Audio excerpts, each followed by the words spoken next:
శత్రౌ మిత్రే పుత్రౌ బంధౌ మా కురు యత్నం విగ్రహసంధౌ సర్వస్మిన్నపి పశ్యాత్మానం సర్వత్రోత సుజభేదాజ్ఞానం.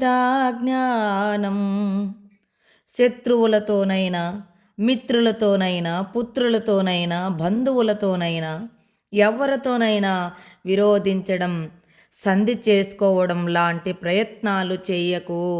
అందరితోనూ అంతటా ఆత్మనే దర్శిస్తూ అజ్ఞానం వలన కలిగిన భేదభావాన్ని ఎక్కడా లేకుండా పీకి పారవేయంటున్నాడు.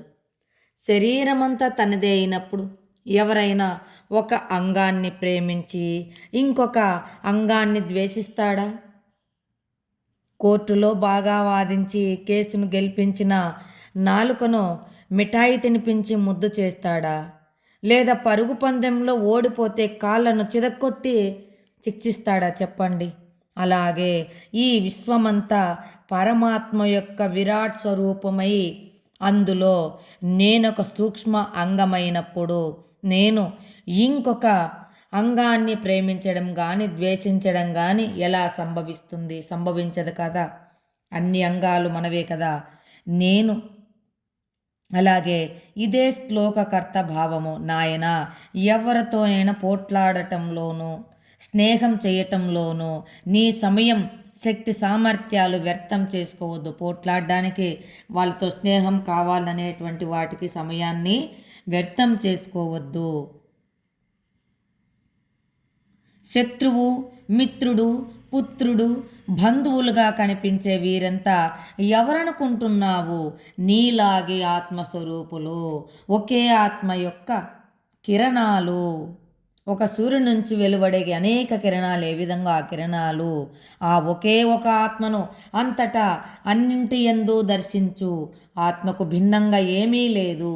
భిన్నత్వం ఉందనుకోవడం అజ్ఞానము అని ఇక్కడ మనకు తెలియజేస్తున్నాడు. జబ్బులో ఉన్న వ్యక్తికి ఏ విధంగా అయితే ఔషధం పనిచేస్తుందో ఆ జ్ఞానంలో ఉన్నటువంటి వాళ్ళకి ఆ యొక్క జ్ఞానమే మనకి మార్గం చూపిస్తుంది. బల్బులో ఉన్నటువంటి విద్యుత్ శక్తి, పంకాలలోనున్న విద్యుత్ శక్తి ఒక్కటే. పరికరాలు ఉపాధులలో ఉన్న మార్పు చేత వేరుగా కనిపించవచ్చు.